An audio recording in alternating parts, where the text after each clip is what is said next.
Welcome to The Explainer. Okay, let's just dive right into this, because today we're exploring what is absolutely the defining sporting rivalry of our generation. We're talking about a clash of titans that literally rewrote the record books and completely reshaped global football. Lionel Messi and Cristiano Ronaldo. Now, right off the bat, I want to be clear. This isn't about taking sides. We're not here to declare a definitive winner. Instead, we're going to dig strictly into the incredible data, the history, and the timeline of these two modern legends to really grasp the sheer magnitude of the era they shared. So, this brings us to a really fascinating question, one that pundits, journalists, and fans have obsessed over for years. Has the greatest rivalry in sports history finally been settled? I mean, we're looking at a staggering 15-year period where these two just completely dominated the sport. They were hitting historical milestones that most professional players couldn't even dream of, outperforming their peers by a massive, massive margin. Sports historians are already putting this right up there with Ali versus Frazier in boxing or Federer and Nadal in tennis. But to really understand how unique this is, we've got to look at how they actually play the game. What makes this particular matchup so incredibly compelling is actually summed up perfectly by Arsene Wenger. He refuses to make a hierarchy between them, simply because they represent two entirely different footballing philosophies. It really isn't just about who scored more goals. It's about how they achieved their greatness and how they showed the entire world the absolute pinnacle of the sport for a decade and a half. And the contrast in their profiles is just fascinating, right?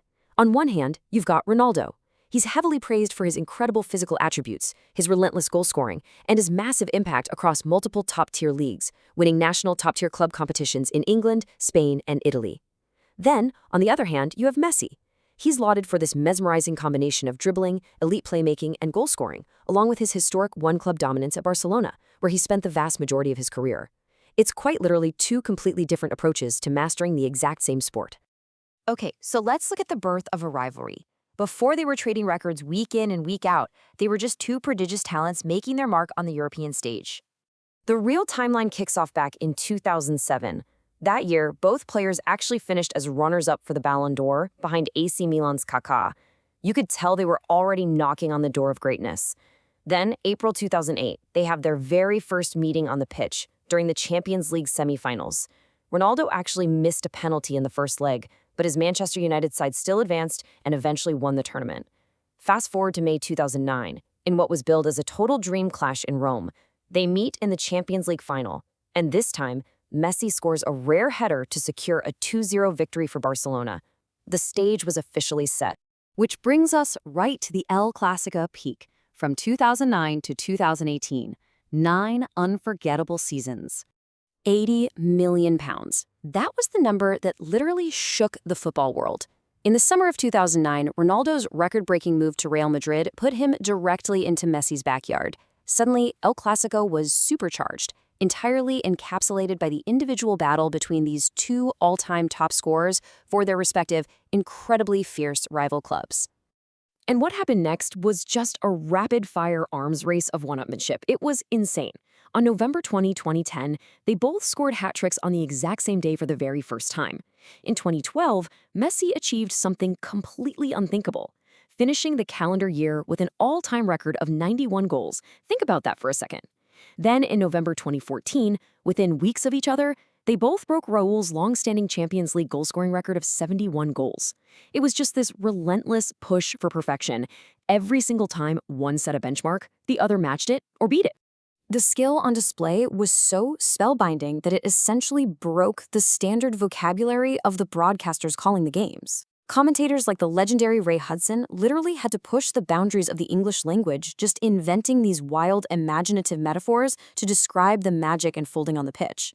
The media couldn't get enough of it, and fans were treated to a weekly spectacle unlike anything we'd ever seen in history. Now, let's talk about some staggering stats and records, because beyond of that poetic commentary, the hard data is what truly cements their legacy. When you break down their direct head-to-head record over 37 official matches, Messi came away with 17 wins, Ronaldo with 11, and they drew 9 times. But wait, check out the goal column.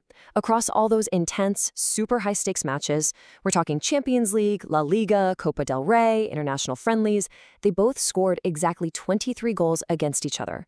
23 to 23. That is absolute, staggering statistical symmetry right in the middle of the fiercest competition on earth. And when we ground this whole subjective debate in objective silverware, the numbers are massive. Messi holds a world record 46 total official trophies. That includes a massive haul during his time at Barcelona, plus recent wins like the League's Cup with Inter Miami. Meanwhile, Ronaldo sits at 35 official trophies, having conquered the top-tier domestic leagues and cups in England, Spain, and Italy, along with lifting the Arab Club Champions Cup with Al Nassr. But hey, if we pivot over to international supremacy, Ronaldo holds a monumental record of his own, 143. That is the all-time world record for international goals scored for Portugal. He also guided Portugal to their first major trophies, including the 2016 European Championship. So it perfectly balances the statistical scales, showing how both players translated their club dominance onto the global stage, especially when you factor in Messi also securing international glory through consecutive Copa America wins and, of course, a World Cup. Now, when it comes to individual accolades, we are quite literally looking at a total monopoly over the Ballon d'Or. Messi leads the historic count with 8 wins and 14 podium finishes, but Ronaldo is right there with 5 wins, 12 podium finishes, and he actually holds the record for the most overall nominations with 18. Together, they essentially locked out every other footballer in the world from the top individual prize for over a decade. No one else even had a chance. Which leads to a really important point: the respect behind the noise. With all these records, the media really tried to portray this as a bitter feud. But the reality? Vastly different from the headlines. Messi himself has directly dismissed the animosity. He said, "Only the media, the press, who wants us to be at loggerheads, but I've never fought with Cristiano." He pointed out that the rivalry was fueled almost entirely by an external desire for conflict, not some internal hatred between the players themselves. In Ronaldo, he echoes that exact same sentiment. He's openly acknowledged that they push each other in competition, which is exactly why the standard was so incredibly high. During a joint interview, he even noted their mutual respect and famously said, "I would like to have dinner together in the future," to which Messi replied, "If I get an invitation, why not?" It is just a fantastic dichotomy, right? You have this incredibly fierce on-pitch competition paired with genuine off-pitch professional camaraderie. But time marches on, even for Titans.